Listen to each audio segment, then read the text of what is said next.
नमस्कार, मैं जर्नलिस्ट रोहित शर्मा। आप मेरे साथ में हैं दिल से रोहित चैनल में। दोस्तों, राजस्थान की राजनीति में इस समय दो शख्स गदर मचाए हुए हैं, छोटा किरोड़ी और बड़ा किरोड़ी। आज इस महत्वपूर्ण पॉलिटिकल चर्चा में हम इन दोनों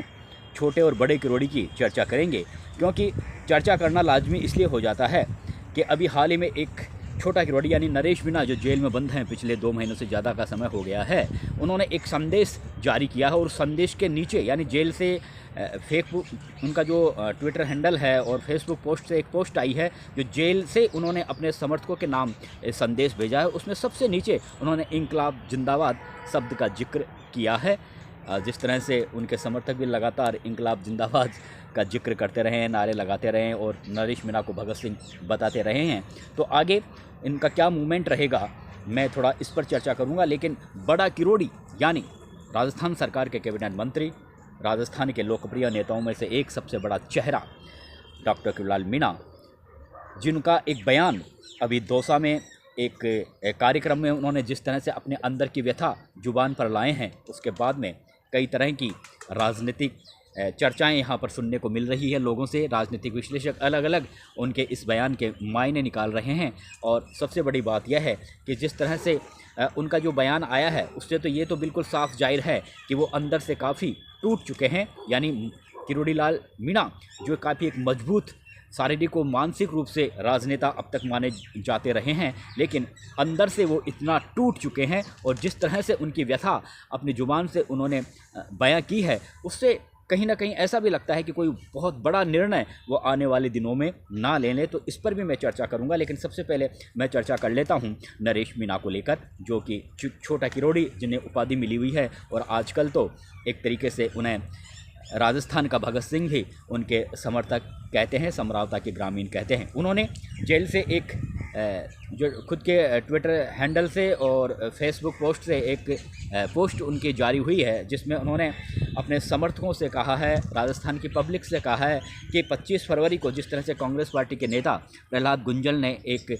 बड़ा जन आंदोलन छेड़ने का आह्वान किया है, राजस्थान विधानसभा का घेराव करने की जो बात उन्होंने कही है, तो आप उसका समर्थन कीजिए। यानी नरेश मीणा ने जेल से ये बात उन्हें कही है और इसमें कोई दो राय भी नहीं है कि जब जब प्रहलाद गुंजल ने कोई कदम उठाया है, कोई आंदोलन किया है, नरेश मीणा चाहे जेल में रहे हों या चाहे जेल से बाहर रहे हों, कदम से कदम मिलाकर उनका साथ दिया है। अब वो जेल में है, लेकिन इसके बावजूद उन्होंने अपने समर्थकों से कहा है कि प्रहलाद गुंजल जिस मकसद के लिए उन्होंने ये आंदोलन की तारीख तय की है 25 फरवरी को, उसमें ज़्यादा से ज़्यादा उनका साथ दे। इस तरह का उन्होंने एक फेसबुक पोस्ट पर इस आशय का एक फेसबुक पोस्ट उन्होंने जारी किया है। उसमें उन्होंने यह भी लिखा है कि आप सब जेल में मुझसे मिलने मत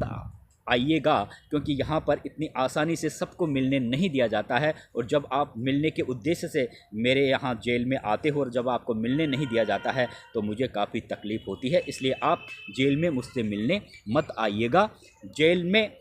मैं काफ़ी मजबूती से खड़ा हुआ हूं और आप अपने क्षेत्रों में क्षेत्र के लोगों के साथ उनके कल्याण के लिए आप काम करते रहिए। इस तरह का उन्होंने एक फेसबुक पोस्ट किया है और जिस तरह से उनका ये फेसबुक पोस्ट आया है उससे तो साफ जाहिर है कि जेल में रहने के बावजूद भी नरेश मीणा टूटे नहीं हैं और उनके हौसले दुगने बुलंद हुए हैं। जिस तरह से उन्होंने प्रहलाद गुंजल के 25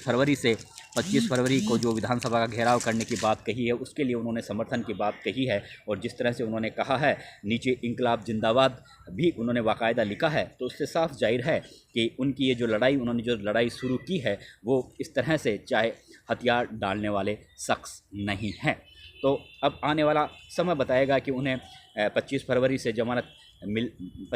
से पहले उन्हें जमानत मिलती है या नहीं मिलती है, या लंबा समय उन्हें और जेल में बिताना पड़ेगा, क्योंकि जो पुलिस है जो पुराने मामलों को लेकर अब लगातार खंगाल रही है और उनकी जो तारीखें हैं वो लगातार अब वो तारीख लेने का सिलसिला भी शुरू हो चुका है। जो पुराने मामले हैं और अभी 2 मामलों में उनकी अरेस्ट नहीं हुई है, अभी जो नगर फोर्ट में 4 मामले दर्ज हुए थे उसमें 2 मामलों में उनकी अभी गिरफ्तारी नहीं हुई है। तो ये निश्चित है कि जिस दिन उन्हें जमानत मिलेगी उस दिन वो जो 2 मामले बचे हुए हैं हो सकता है उनमें फिर उन्हें गिरफ्तार कर लिया जाए। इस तरह की रणनीति पर शायद टोंक जिला पुलिस काम कर रही है। अब आगे क्या स्थितियां बनेंगी वो एक देखने वाली बात होगी। लेकिन ये जरूर है कि 25 फरवरी को राज्य भर के कोने कोने से नरेश मीणा के समर्थकों का आने की बात कही जा रही है। इसलिए जयपुर पुलिस के लिए, जयपुर जिला प्रशासन के लिए और राजस्थान सरकार के लिए काफ़ी जो ये बजट सत्र रहेगा वो काफ़ी मुश्किलों से भरा रहने वाला हो सकता है, क्योंकि सदन के अंदर भी कांग्रेस पार्टी के बहुत से विधायक हैं वो समझौता कांड के मामले को लेकर जोर शोर से उठाने की तैयारी कर रहे हैं। भले ही नरेश मीणा की रिहाई का मामला वो नहीं उठाएं, लेकिन जिस तरह से आपने देखा होगा इंदिरा मीणा, ओम प्रकाश उल्ला, सचिन पायलट, अशोक चांदना जैसे नेताओं ने बार बार कहा है कि समझौता कांड की आप न्यायिक जाँच कीजिए, लेकिन वो न्यायिक जाँच सरकार नहीं करवा रही है। तो सदन के अंदर भी एक ज़बरदस्त माहौल इस समझौता कांड को लेकर देखने को मिलेगा। तो सदन के बाहर जिस तरह से 25 फरवरी को प्रहलाद गुंजल का ऐलान किया है और अब जिस तरह से नरेश मीणा ने अपने समर्थकों से अपील की है इस सम्मेलन में ज़्यादा से ज़्यादा उपस्थिति दर्ज करवाने की, तो फिर निश्चित रूप से सम्मेलन काफ़ी ऐतिहासिक रह सकता है और बड़ी संख्या में लोग यहाँ पर आ सकते हैं। दूसरा, डॉक्टर किरोड़ीलाल मीणा का जो कल जिस तरह से दौसा में हाल ही में एक कार्यक्रम में उन्होंने अपनी बात कही है और जिस तरह से ममता कुलकर्णी जो काफ़ी लोकप्रिय और काफ़ी मशहूर अदाकारा रह चुकी हैं, हिंदी फिल्मों में कई बहुत हिट फिल्में उन्होंने दी है और अभी हाल ही में महाकुंभ में स्नान करने के बाद में उन्होंने वैराग्य धारण कर लिया है। महामंडलेश्वर की उन्होंने एक तरीके से उन्हें उपाधि मिली है। हालांकि बाबा रामदेव और धीरेन्द्र शास्त्री ने उनकी जिस तरह से उन्होंने वैराग्य धारण किया है उस पर कई तरह के सवाल खड़े किए हैं। लेकिन देखिए, ये सबका अपना एक सोच होती है, अपनी एक धारणा होती है, अपना एक उद्देश्य और संकल्प होता है। इस पर आप किसी को बाधा नहीं पहुंचा सकते। हिंदुस्तान का हर नागरिक अपने हिसाब से जीने का अधिकार रखता है और आपने भी देखा होगा कि बहुत से जो प्राचीन काल से पुराने ग्रंथों में जिस तरह से हम पढ़ते आए हैं, सुनते आए हैं कि जो राक्षस हुआ करते थे वो भी भगवान शिव की उपासना करते थे। तो अगर मान लो वो हिंदी फिल्मों से जुड़ी हुई हैं और उन्होंने अब से पहले जिस तरह से लोग सोच रहे हैं कि अब से पहले तो वो हिंदी फिल्मों में रही है, उन्होंने काफ़ी कुछ जो जिस तरह का एक सन्यासी के लिए एक बर्ताव होना चाहिए उस तरह का अब से पहले उन्हें बर्ताव नहीं रहा है। लंबे समय तक वो हिंदुस्तान से बाहर भी रही हैं और अब वैराग्य धारण कर रही हैं, तो ये कोई ठीक नहीं है। लेकिन देखिए, अगर गलतियां करके आदमी खुद को बदलना चाहता है तो ये भी एक अच्छी बात इसे कह सकते हैं। तो जिस तरह से डॉक्टर किरोड़ीलाल मीणा ने ममता कुलकर्णी का जिक्र करके कहा है कि महाकुंभ में स्नान करने के बाद उन्होंने भी जिस तरह से वैराग्य धारण कर लिया है, तो हो सकता है अब मैं भी महाकुंभ में स्नान करने के बाद मैं भी वैराग्य बन जाऊं। वैराग्य का मतलब होता है साधु सन्यासी। तो ये बात बिल्कुल क्लियर है कि, और उन्होंने ये भी कहा था कि ये जो मंत्री पद की जो घंटाली मेरे गले में बंधी हुई है, तो जल्दी से जल्दी अगर मंत्रिमंडल का विस्तार हो जाता है तो ये जो मेरे मंत्री पद की जो घंटी मेरे गले में बंधी हुई है ये रामविलास मीणा को बांध दीजिए ताकि मुझे थोड़ी मुक्ति मिल जाए। तो ये बिल्कुल जिस तरह से उनकी जो अंदर की व्यथा है, अंदर की पीड़ा है, जिस तरह से कार्यक्रम में उन्होंने सार्वजनिक रूप से बयां की है, उससे ये बिल्कुल जाहिर सी बात है कि वो अंदर से बिल्कुल टूट चुके हैं। हालांकि किरोड़ी मीणा शारीरिक और मानसिक रूप से हमेशा मजबूत रहे हैं। हमने यही देखा है कि मजबूती के साथ उन्होंने हमेशा अनेकों सैकड़ों जन आंदोलन लोगों के, हर जाति और बिरादरी के लोगों के लिए किए हैं। लेकिन अभी जिस तरह से जगमोहन मीणा विधानसभा उपचुनाव में उन्हें हार मिली और अभी विधानसभा चुनावों के बाद से लेकर अब तक उन्हें जिस तरह के झटके देखने को मिले हैं, जिस तरह के कई मुद्दे उठाए, एसआई भर्ती परीक्षा को निरस्त करने का मामला और बहुत से मामले जो उन्होंने उठाए हैं, उनमें जब उनकी सुनवाई नहीं हो रही है तो वो लगातार टूटते जा रहे हैं। और बड़ी बात यह है कि एक भारतीय जनता पार्टी की सरकार है लेकिन वो टूटते जा रहे हैं। और अब जिस तरह से जगमोहन मीणा को हार मिली तो उस हार के पीछे जिस तरह से जगमोहन मीणा ने और डॉक्टर किरोड़ीलाल मीणा ने खुद ने कहा कि हराने वाले और कोई कांग्रेस पार्टी से नहीं आ रहे हैं, बल्कि भारतीय जनता पार्टी के दौसा के नेताओं, कुछ नेता थे जिन्होंने उनकी हार की पटकथा लिखी। तो ये निश्चित सी बात है कि गैरों में कहाँ दम था, हमें तो अपनों ने लूटा, मेरी कश्ती भी जहाँ डूबी जहाँ पानी कम था। तो ये सारे वाक़ये जो किरोड़ीलाल मीणा की लाइफ में अभी हाल ही में जो कुछ घटनाक्रम हुए हैं उससे वो इतना टूट चुके हैं कि वो अब उनका मन विचलित रहने लगा है और वो कुछ डिसीजन नहीं ले पा रहे हैं। कभी वो वैराग्य धारण करने की बात कह रहे हैं, तो कभी वो मंत्री पद छोड़ने की बात कह रहे हैं। तो ये एक वो खुद को अब या तो ये है कि वो खुद कोई डिसीजन नहीं ले पा रहे हैं, लेकिन इतना ज़रूर है कि वो अंदर से बिल्कुल बुरी तरह से टूट चुके हैं। और अब तो ये